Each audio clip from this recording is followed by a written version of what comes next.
Hello दोस्तों, कैसे हो आप सभी। आप सभी को पता है कि लोको पायलट की भर्ती आ चुकी है और सेकंड पेपर भी होने वाला है। तो मैं इसके लिए इलेक्ट्रीशियन की रैपिड रिवीजन क्लास कराऊंगा। इसका पार्ट 2 है। तो बढ़ते हैं बिना देरी के क्वेश्चन की ओर। इसमें क्वेश्चन 26 तक हो चुके थे। अगला क्वेश्चन हो जाएगा इसमें। 1500 आरपीएम पर चलता हुआ एक दो पोल सिंक्रोनस जनरेटर किस आवृत्ति पर ईएमएफ उत्पन्न करता है। तो इसका सॉल्यूशन करते हैं। इसका फॉर्मूला हो जाएगा सिंक्रोनस स्पीड बराबर 120 एफ अपॉन पी हो जाता है। ठीक है, इसमें आपको निकालना है क्या, आवृत्ति निकालनी है। तो एफ बराबर हो जाएगा एन एस इंटू पी बटे 120 हो जाएगा। ठीक है, हाँ तो एन एस बराबर कितना दिया है 1500 आरपीएम, पोल हैंगे दो और 120 हो जाएगा डिग्री। दो से कट जाएगा 6 बार, बिंदी से बिंदी कट जाएगी, 6 दूनी 12, 6 पंजे 30। ठीक है, तो इसका सही आंसर हो जाएगा ऑप्शन नंबर डी हो जाएगा 25 हर्ट्ज हो जाएगा। चलो बढ़ते हैं अगले क्वेश्चन की ओर। अगला क्वेश्चन हो जाएगा इसमें। अगला क्वेश्चन है इसमें, एक कंडक्टर में विद्युत करंट किसकी प्रवाह के कारण होता है। तो इसका सही आंसर है ऑप्शन नंबर सी हो जाएगा इलेक्ट्रॉन्स के कारण विद्युत का प्रवाह होता है। आप सभी देख सकते हैं यहाँ पर बैटरी लगी है, प्लस जो माइनस है, जहाँ पर बिजली से एक बल्ब जल रहा है। ठीक है, चलो बढ़ते हैं अगले क्वेश्चन की ओर। चलो इसके की पॉइंट देख लेते हैं, महत्वपूर्ण बिंदु कौन कौन से बन सकते हैं पेपर के।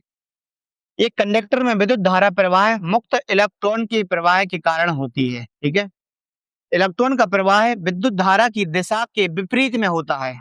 इंपॉर्टेंट क्वेश्चन है, विद्युत धारा की विपरीत दिशा में होता है। ठीक है, अर्धचालक में धारा का प्रवाह होल एवं इलेक्ट्रॉन के कारण होता है।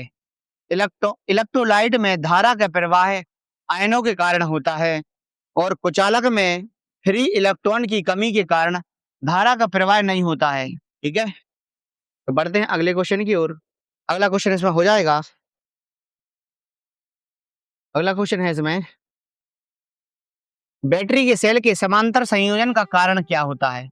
समांतर संयोजन क्यों किया जाता है। तो इसका सही आंसर हो जाएगा ऑप्शन नंबर सी हो जाएगा धारा क्षमता को बढ़ाने के लिए बैटरियों का संयोजन समांतर क्रम में किया जाता है। तो इसके महत्वपूर्ण बिंदु देख लेते हैं जो पेपर में बहुत ही क्वेश्चन बन सकते हैं। बैटरी के सेलों को समांतर में जोड़ने का कारण है विद्युत धारा को की क्षमता को बढ़ाना। ठीक है, जबकि बैटरी के सेल्स की सीरीज में जोड़ने से बैटरी की वोल्टेज क्षमता बढ़ती है। अगर सीरीज में जोड़ेंगे तो बैटरी में वोल्टेज बढ़ते हैं।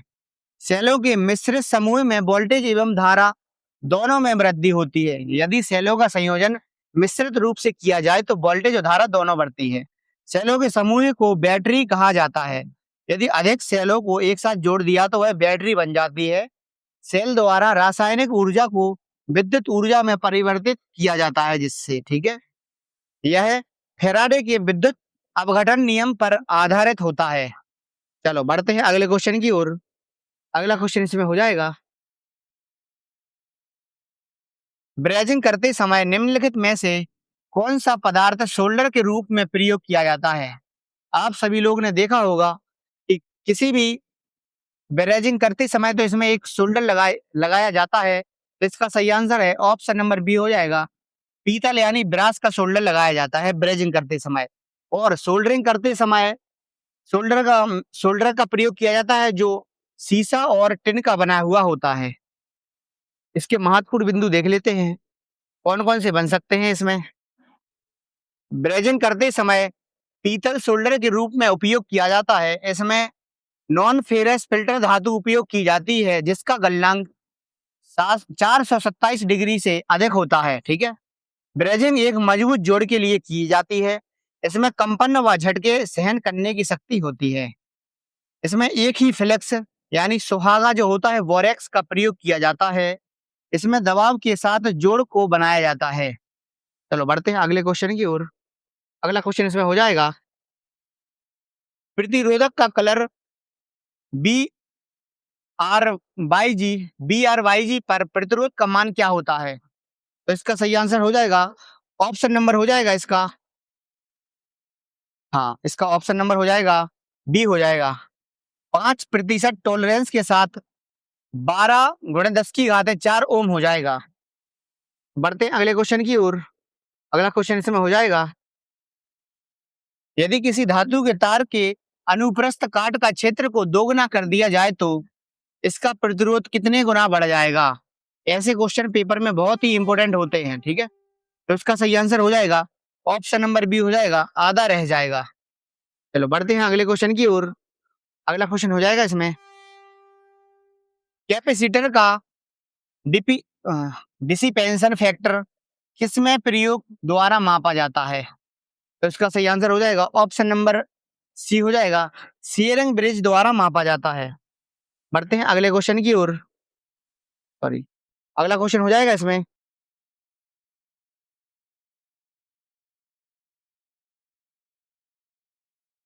भाई तुम रुका, विचुम्बकन प्रभाव का प्रक्रम क्या होता है? तो इसका सही आंसर हो जाएगा ऑप्शन नंबर ए हो जाएगा, अवशिष्ट चुंबक क्षेत्र का विलोपन होता है। जो अवशिष्ट चुंबक चुंबक बचता है उसे ही कहते हैं। चलो बढ़ते हैं अगले क्वेश्चन की ओर। अगला क्वेश्चन इसमें हो जाएगा,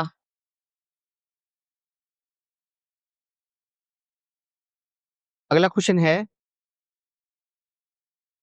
हाँ, अनुनाद आवृत्ति पर एक श्रृंखला RLC परिपथ की शुद्ध प्रतिशत क्या होती है?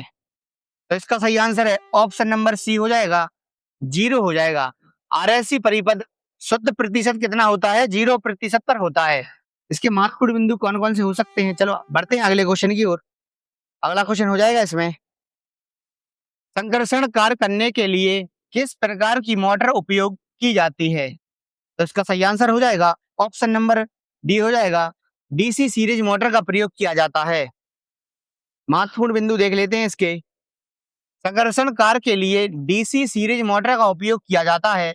DC सीरीज मोटर एक स्टार्टिंग टॉर्क बहुत उच्च होता है इसका, मतलब जो स्टार्ट करते हैं मोटर का तो बहुत ही स्पीड में होती है, इसलिए इसका प्रयोग ट्रैक्शन जैसे कार्यों में किया जाता है। जैसे भारी क्रेन निर्माण कार्य के लिए होने वाले ट्रक और होस्ट के लिए इसका प्रयोग किया जाता है। DC श्रेणी मोटर की गति को आसानी से एवं प्रभावी तरीके से नियंत्रण किया जा सकता है। इसे सीधे बैटरी से भी संचालित किया जा सकता है, यानी DC से भी प्रयोग की जा चलाई जा सकती है। यह कम गति पर उच्च टॉर्क एवं उच्च गति पर निम्न टॉर्क उत्पन्न करती है। बढ़ते हैं अगले क्वेश्चन की ओर। अगला क्वेश्चन इसमें हो जाएगा, लाइन वोल्टेज का क्या अर्थ होता है? तो इसका सही आंसर हो जाएगा ऑप्शन नंबर डी हो जाएगा, किन्हीं दो फेजों के बीच उपलब्ध वोल्टेज को लाइन वोल्टेज कहा जाता है। बढ़ते हैं अगले क्वेश्चन की ओर। अगला क्वेश्चन हो जाएगा, चलो इसके की पॉइंट देख लेते हैं, महत्वपूर्ण की पॉइंट कौन कौन से हो सकते हैं। किन्हीं दो फेजों के बीच उपलब्ध वोल्टेज को लाइन वोल्टेज तथा एक फेज एक न्यूट्रल के बीच वोल्टेज फेज को वोल्टेज कहते हैं। 3 फेज में दो तरह के कनेक्शन होते हैं, एक होता है स्टार कनेक्शन, जिसे आप देख सकते हैं स्टार कनेक्शन है, और जो दूसरा होता है डेल्टा कनेक्शन होता है। स्टार कनेक्शन में एक न्यूट्रल तार होता है और 3 फेज यानी टोटल 4 तार की प्रणाली होती है। यहाँ से आप देख सकते हैं 3 फेज होते हैं और एक न्यूट्रल होता है, जो इस इमेज में आप देख सकते हैं, ठीक है। और डेल्टा में क्या होते हैं? तीनों फेज होते हैं इसमें। चलो बढ़ते हैं अगले क्वेश्चन की ओर। अगला क्वेश्चन इसमें हो जाएगा, CFL का पूर्ण रूप क्या होता है? तो आप सभी ने चित्र में देखा होगा CFL की इमेज है, तो इसका सही आंसर हो जाएगा ऑप्शन नंबर डी हो जाएगा, कॉम्पैक्ट फ्लोरोसेंट लैंप होता है, इसका फुल फॉर्म होता है। इससे बनने वाले महत्वपूर्ण क्वेश्चन देख लेते हैं कौन से बन सकते हैं। CFL का पूर्ण रूप है कॉन्सेप्ट कॉम्पैक्ट फ्लोरोसेंट लैंप होता है। यह एक प्रकार का गैस डिस्चार्ज लैंप होता है, और गैस डिस्चार्ज लैंप का सिंबल क्या होता है? मैंने आप सभी को बताया था, ऐसे होता है ऐसा, ठीक है।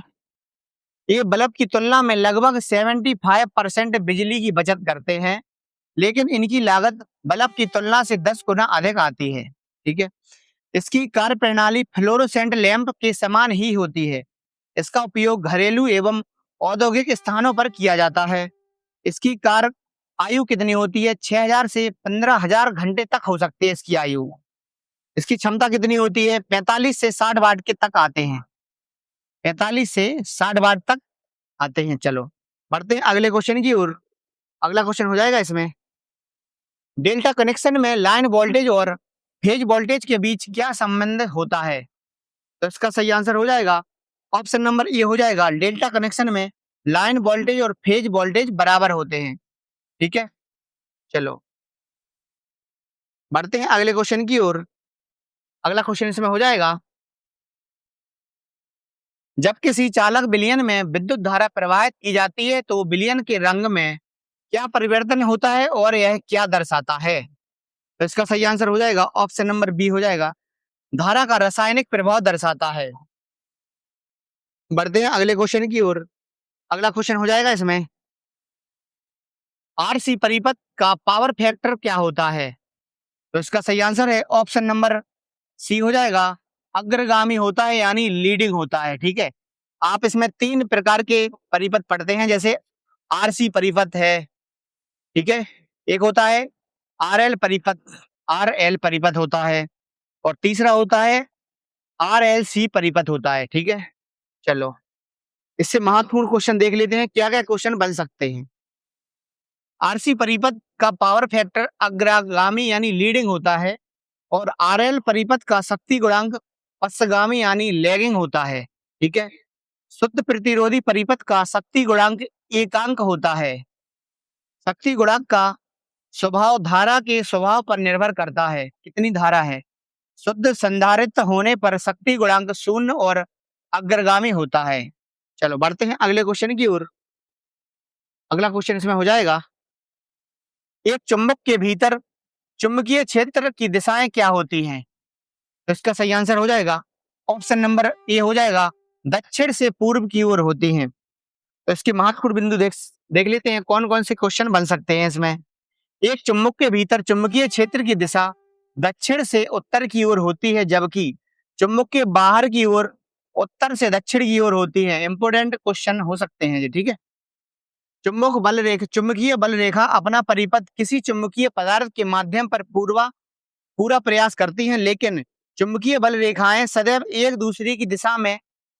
एक ही दिशा में मिलती हैं, लेकिन एक दूसरे को काटती नहीं है। ठीक है।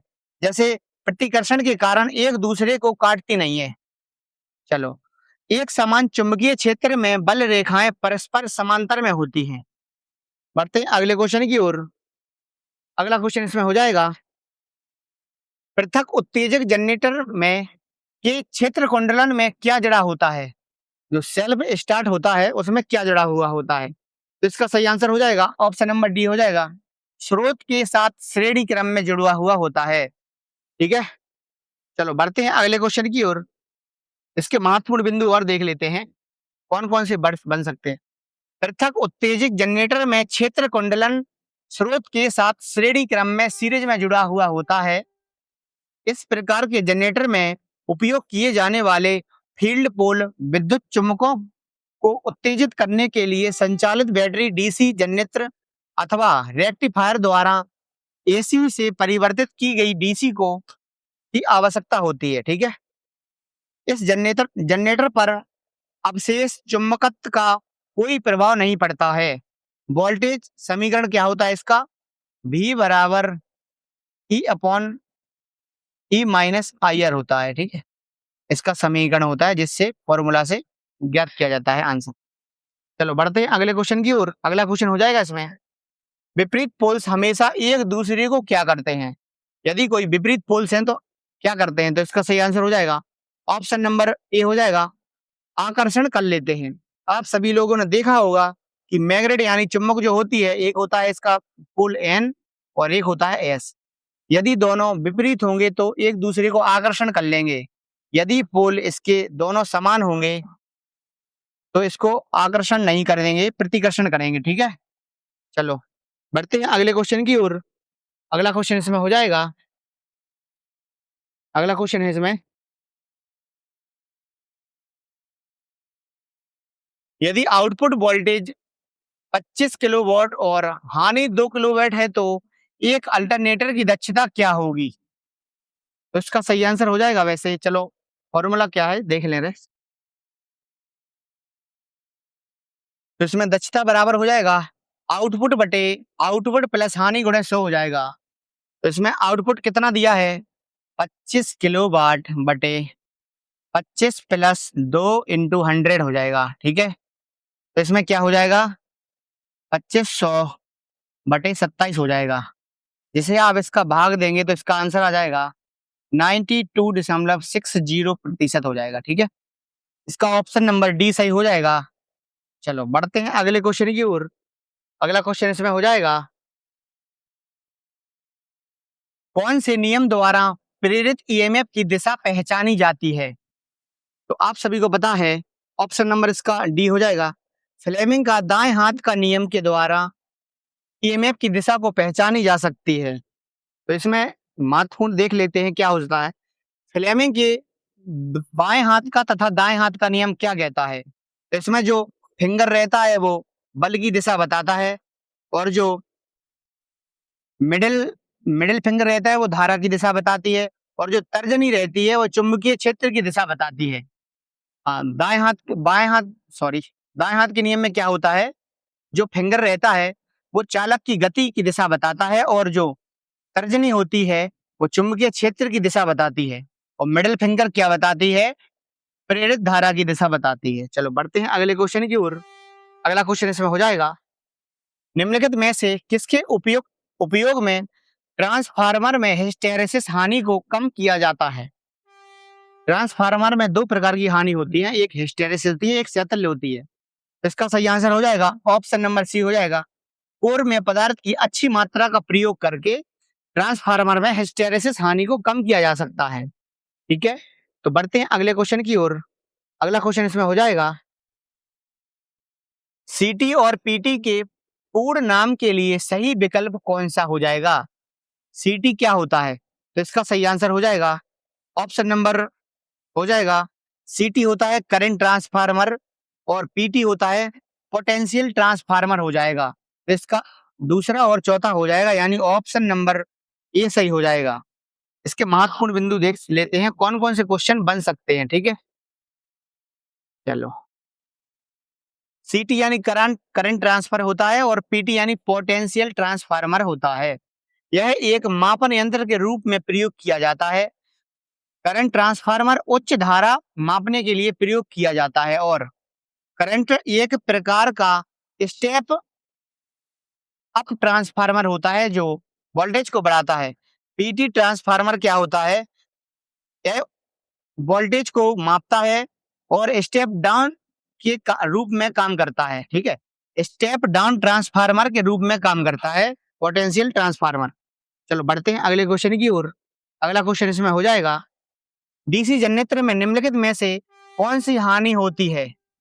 तो इसका सही आंसर हो जाएगा ऑप्शन नंबर ए भी ठीक है, ताम्र हानि होती है, लौह हानि होती है, और यांत्रिक हानि होती है। तो ऑप्शन नंबर डी सही हो जाएगा, उपयुक्त में से सभी, यानी इसका हो जाएगा यांत्रिक हानि बराबर लौह हानि प्लस ताम्र हानि होता है।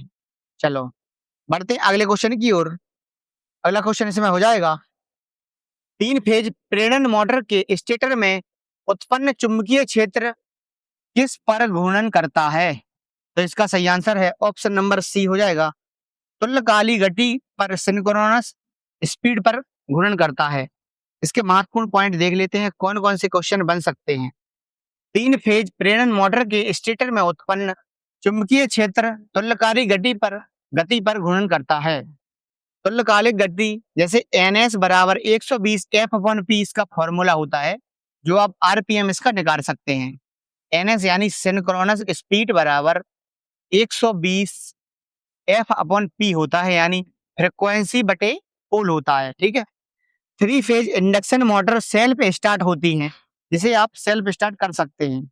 इसके स्टेटर में थ्री फेज AC सप्लाई दी जाती है, जिससे मोटर स्टार्ट हो जाती है। इसके रोटर की गति सदैव सिंक्रोनस स्पीड से कम होती है, इसलिए इसे असिंक्रोनस मशीन भी कहा जाता है। ठीक है, चलो आज की स्लाइड के क्वेश्चन इतने हैं। आज इतना ही सेशन रखते हैं। मिलते हैं कल नए वीडियो के साथ। धन्यवाद।